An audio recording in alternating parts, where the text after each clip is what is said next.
Hello friends, this video on locomotion and movement part 9 is brought to you by examfear.com. No more fear from exam.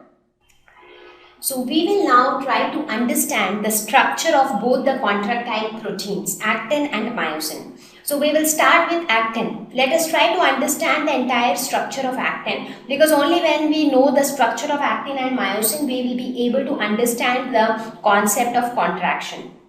Okay, so actin is a polymerized protein. So what do we mean by polymerized protein? What do we mean by the process of polymerization? So polymerization is a process where lot of smaller monomers unite together or join together to form a bigger polymer. So that means actin is a polymer. That means it has several smaller units or several monomers which are combined together to form what we have, that is actin. Now, which are the monomers for this actin structure? Okay, actually actin is made up of monomer which are known as globular actins. So the monomers are globular in nature. Globular means spherical. So there are, which is also known as G actins. So this is how they look like. So there are monomers like this, the globular actins. They are all single proteins. Now some of these join together to form bigger units. For example, two monomers join together to form a dimer. Similarly, three monomers join together to form a trimer. That is three monomers together, so it is a trimer. Similarly, several monomers join together to form a polymer. So this actin which we are talking about is a monomer unit which is formed in the shape of a helical structure. So several globular proteins are arranged in this helical fashion, and this is known as the actin, which we will be studying here. So composition of actin, it consists of helically wound 2 filamentous actin, which is known as F-actins. So this chain which is formed by the globular actins, so this polymer which is formed is known as the filamentous actin or F-actin. So you can say that F-actin is the polymer which is formed by the monomers G-actins. So F-actin is a polymer of G-actin in simple words. So the structure of the actin, it consists of 2 F-actins which are helically wound around each other. So here in this picture you can see this is one chain and this is another chain. So it is something like this. This is one chain and this is another chain. So that is how it is helically wound around each other. So this each circle represents a globular protein. So this is your F-actin. What else does it contain? So the monomers for this F-actins are the globular proteins or the G-actins. It also contains 2 filaments of a protein called tropomyosin. So here you can see there is another helical arrangement of another chain. This chain like structure or this filament is another protein called tropomyosin. So tropomyosin, again 2 filaments are present in a similar fashion. And it contains another protein called troponin which is present at regular intervals. So this protein structure which you see here, that is troponin. So you can see that this protein is again present at regular intervals. So at specific intervals they are present. Now what is the purpose of this troponin protein? Now this protein masks the active binding site for myosin.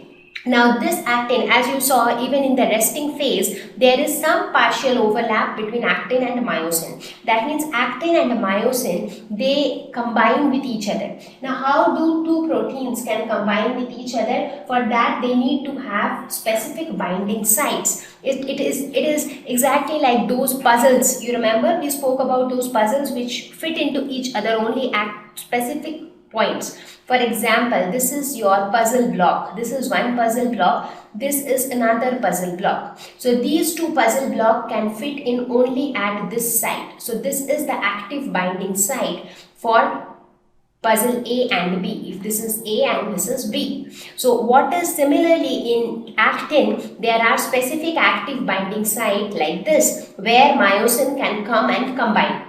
But these sites have been blocked by these proteins troponin. So as long as the troponin proteins are present, myosin cannot really combine or form a bond or cannot really connect good enough with actin. So troponin masks the active binding site of actin so that myosin cannot bind to actin. So this is the structure of actin. So actin, structure wise, it consists of three things. Two filamentous actins, that is these chains, these are the F actins.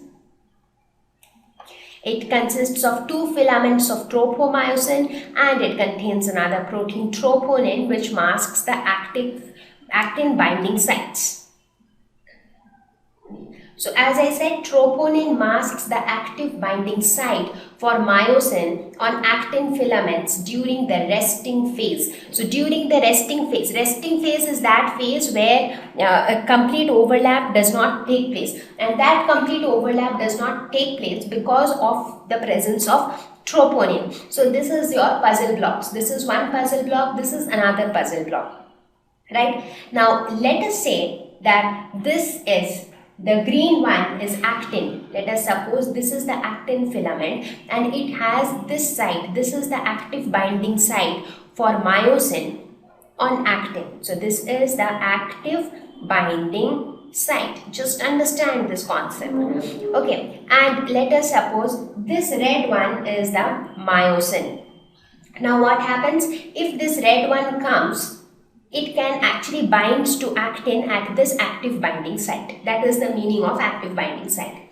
But now, if instead of myosin coming and binding to actin, if instead of that, there is something else which is coming and binding to this site. Now, what is this something else? This something else is troponin.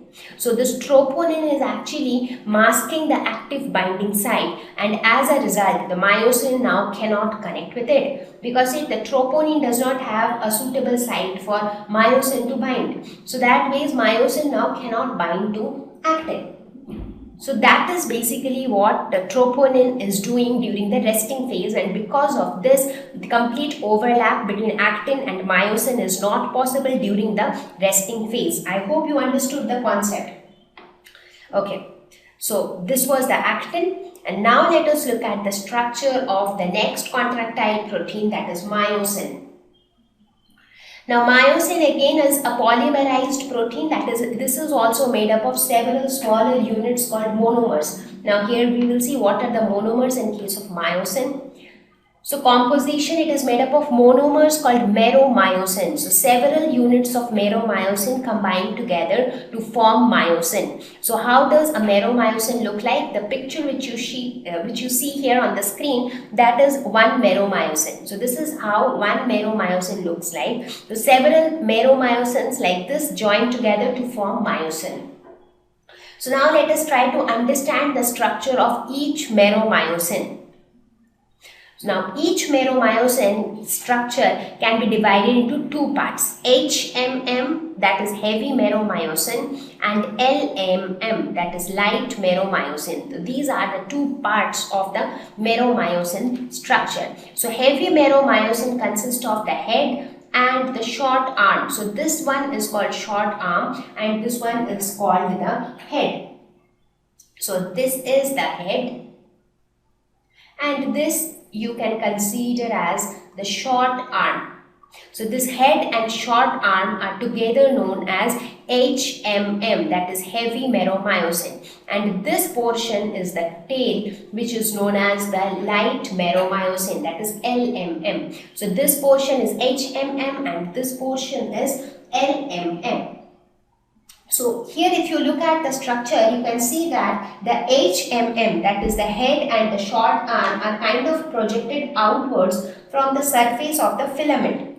So if you see, this is the surface of the filament and this head and short arm are kind of projected outwards. So this portion is also known as cross ion. Why is it called cross ion? Because it is exceptionally projecting out, so it is called cross ion. Now, this head of the meromyosin is very important, and it plays the most important role in the process of muscle contraction. So, if you see, head has active binding sites for ATP as well as actin, because if myosin wants to bind with actin, the way actin has active binding sites, similarly myosin should also have active binding sites, right? So, what are the actin binding sites? Okay, so these structures which you see here on the head, these are the actin binding sites. So that means these sites can bind with the active binding sites present on the actin. And what are these? These are the ATP binding sites. Now, why do they have ATP binding sites? Because during the process of muscle contraction, we see that ATP plays a very important role. So, for that ATP is required, and so the myosin structure actually combines with or unites with ATP. So, this is about the structure of myosin. So, now if you look at again at those same puzzle blocks, suppose if this is your actin, so this is the active binding site for myosin. If this is your myosin, then this is the active binding site for actin. And now when these two will combine, they can actually join here. But that is possible only if troponin is removed from the actin binding site. Thank you. Please visit www.examfear.com to watch more videos, attempt free online test, get free study material, find tutors and mentors. Thank you once again.